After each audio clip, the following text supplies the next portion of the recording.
About half a year ago I bought the Sony 18-105 lens. I used the lens on an A6300. My focus is on filmmaking, but of course I also like to take pictures with it from time to time. In this video I will tell you what I like about the lens and what I don't like so much. My name is Werner, I live in the Italian Alps and this channel is about filmmaking and GoPro. Consider subscribing if you are new here and have fun with this video. If you want to choose a new lens, you should ask yourself what is important for you about the lens and what you want to use it for. Deciding factors could be the features and the handling, how versatile the lens is, and of course the bokeh and the look you can create with the lens, and possibly also how sharp the lens is. However, opinions differ as to whether the sharpness of the lens plays such an important role in filmmaking. The Sony 18-105 has a constant maximum aperture of f4. It has an autofocus and is stabilized. Since I personally want the lens to be as versatile as possible and I often film myself, a good autofocus is very important for me.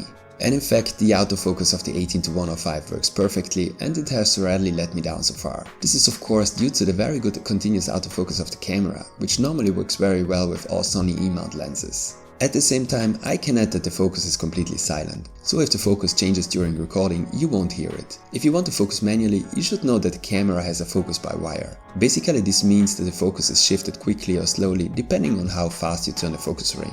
This makes it very difficult to pull focus slowly and evenly or to repeat a shot exactly in the same way. Personally, I think that you can actually focus quite well manually. However, if you want to work professionally and focus a lot manually, focus by wire is not an ideal solution. In addition to autofocus, image stabilization was also a decisive factor for me. This is also due to the fact that the A6300, just like the A6000, has no internal stabilization. Of course, you can also stabilize your footage in other ways, for example with a gimbal, a tripod or in post. But all solutions have decisive disadvantages. Therefore, I would recommend an image stabilized lens for these cameras, at least for filmmaking. And the image stabilization of this lens works well, as you can see from these sample shots. A special feature of this lens is of course the long zoom range.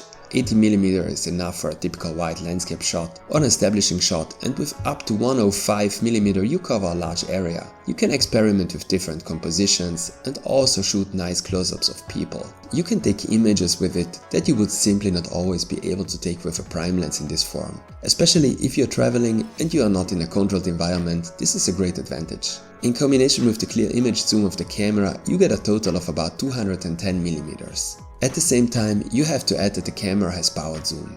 This means that the lens has a zoom motor that allows you to smoothly zoom in and out during video recording. The zoom motor is also completely silent and you can't hear it in your recording. The length of the lens always remains constant during zooming and doesn't change. This for example has the advantage that if you use the lens on a gimbal, the balance always remains the same even if you zoom in or out. As I said before, the lens has a constant maximum aperture of 4, which also has an effect on the zoom.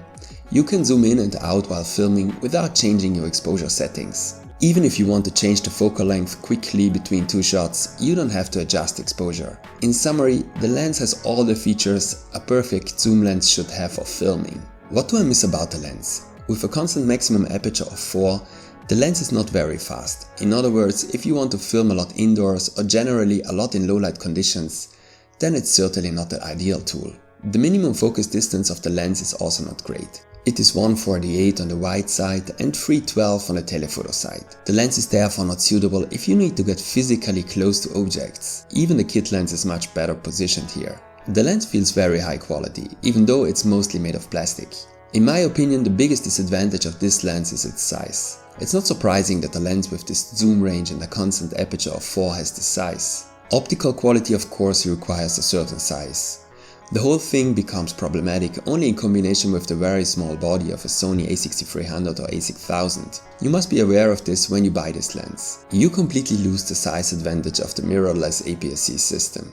I can say that this wouldn't bother me. I can live with it, but it's not optimal. If the small dimensions of the A6000 series were a purchase decision for you, you should stay away from this lens. The optical quality of the lens is good, though not outstanding. There will always be compromises with a zoom lens. Here is a comparison with the 35-1.8, which is relatively sharp overall.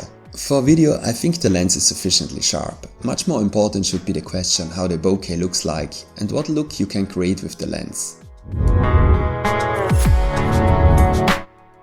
With the constant maximum aperture of 4, your possibilities to create a shallow depth of field are strongly depending on the focal length. For a really cinematic image, you need a long focal length. As you can see, at 105 and f4 you do get a cinematic image. Also, the bokeh is very nice at this focal length. A long focal length naturally leads to a certain background compression.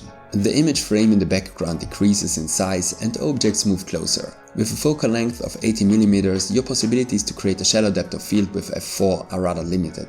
So if you're looking for a wide look with simultaneous background blur, you will have to look for another lens. Let's recap. The Sony 18-105 is a very versatile lens. That's its great strength. The constant aperture and length, good autofocus and image stabilization, along with the power zoom, make it especially interesting for video work. The optical quality is good and the bokeh is beautiful at a long focal length.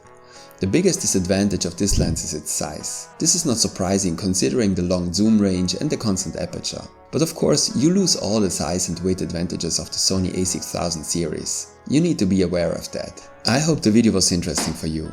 If you liked this review, give me a like as feedback and see you next time.